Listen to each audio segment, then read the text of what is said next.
There he is. That's a good one. Oh yeah, baby. Oh yeah, baby. We got another big one. Snook, snook.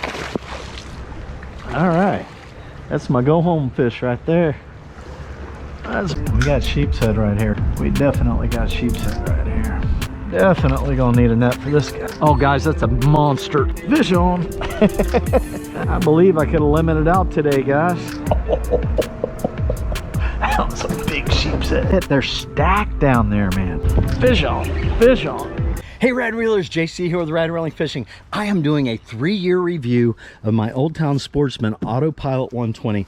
I got this kayak in September of 2020. This is literally a 3-year review.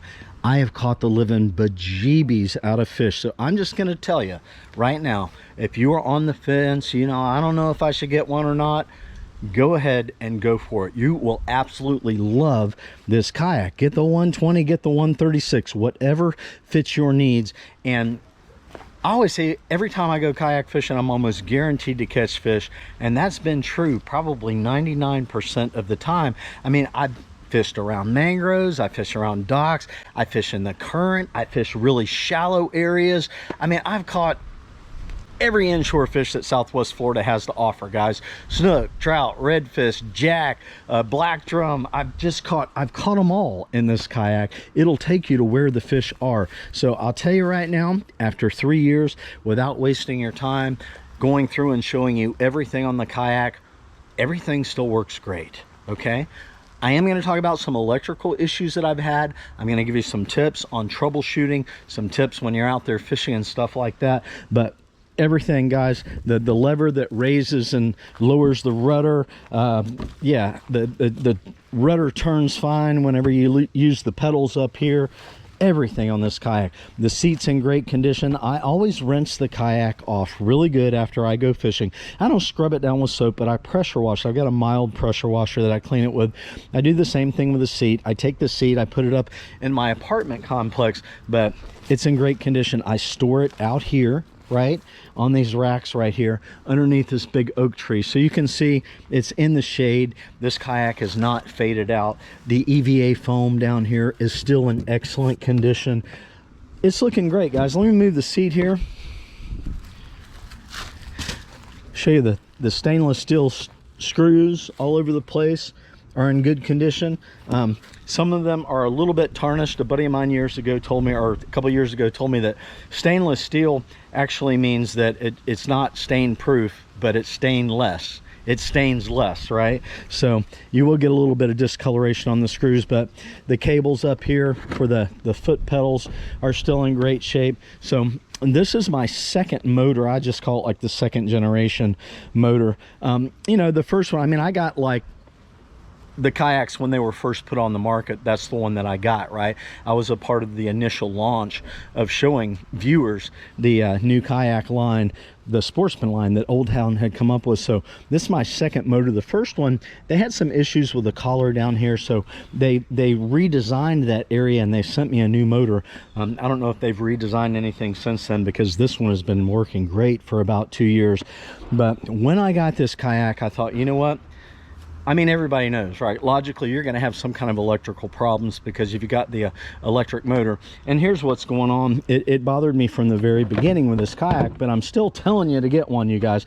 You've got connections here on the battery. You've got a breaker underneath here. You've got a cable that plugs in back here. You got a kill switch here, a kill switch here. The motor plugs in up here, and then you have the remote control that connects with the motor. When you have that many different connections, you're going to have electrical issues, right? So let me give you a tip, all right? If you're out there and you're fishing and the motor stops, your remote control says motor not found, and you just can't get the motor to run, take the seat off, okay? Get that seat off of there. You'll notice this plug back here on the battery is a female, and this plug in the front on the motor is a male. Bypass everything and plug those two directly together. Move your battery up here, plug it in, and it'll be able to get you back to the launch. Or when you're troubleshooting, one of my first electrical problems was I'd be out there fishing and all of a sudden the motor would quit. It would say motor not found. I would unplug and replug and unplug and replug. And then finally, you know, after 5 or 10 minutes, it would work. Well, I got a hold of Old Town. We started doing troubleshooting. They had me do exactly that. Go directly from the battery to the motor to eliminate the other things.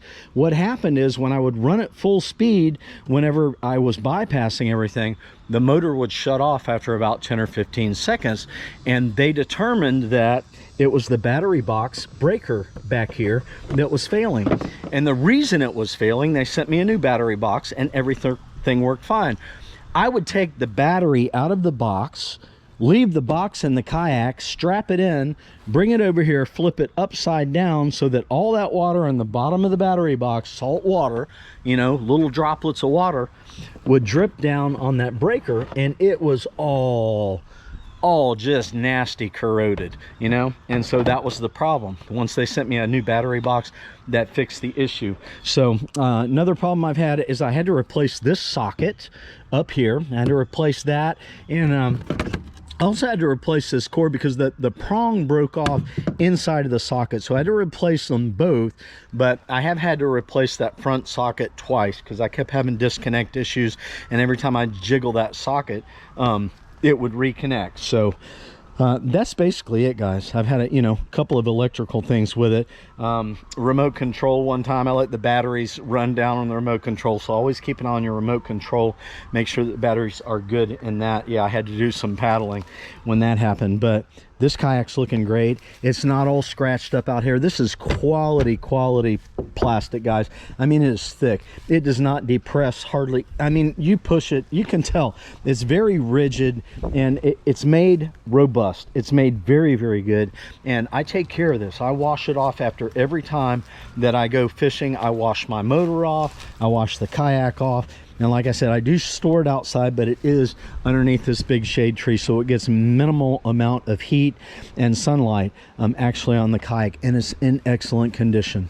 Excellent. Everything works just fine. So I will tell you, I did make a video giving safety tips for the AutoPilot 120. I put a link to that here in this video, a drop down, and also in the description area if you want to watch that. Some really good points for safety. But one of the things I'll tell you now, and I don't know if Old Town has redesigned this, but this handle right here, it fits in these scupper holes really well. So if you don't have plugs in your scupper holes and this gets pushed down through, what will happen is it'll go down through and then it'll go horizontal, and you won't be able to pull it out of the hole. That happened to me one time, but luckily it happened when I was almost all the way back to the ramp, and I realized it, and I was able to jump out of the water and get it undone. But yeah, so just be mindful of that. I mean, somebody sent me some stuff to wrap around this so it wouldn't fit in the hole, and I just haven't done that. I'm mindful of it now, so I'm careful not to allow that to happen when I'm out there fishing. But another tip for this is, when you're out there fishing and you're fishing in really super shallow water, what you can do is climb over the seat and get back here, and when you do that, that'll lift the bow of the kayak up, and you can actually cruise around in, like, 12 inches of water without any problem. And I have fished the shallow of shallowest areas with this kayak, and I have fished in 25-foot deep water where there's a lot of current moving when I was catching black drum and sheep's head. This is like an all-purpose kayak, guys. I fish mangroves, I fish around oysters, shallow, I fish deep, fish in current.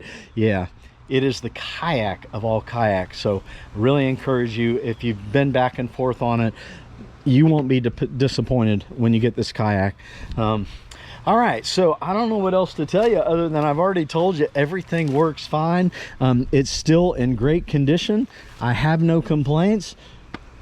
I mean, really, if I was complaining about something, it would just kind of be like ridiculous. I mean, the thing is just, it is the kayak of all kayaks. So, and I love it. And I appreciate being able to work with Old Town. Whenever I get on the phone with them, customer service, they get a customer service representative. I mean, like, instantly. They'll start troubleshooting your problem. They get back with you right away. And once they have an idea of what might be wrong with something, they'll send it out to you right away. And you get it pretty darn quick, you guys. So, yep. that's it, baby. I am an Old Town man for life. I love my Old Town kayak.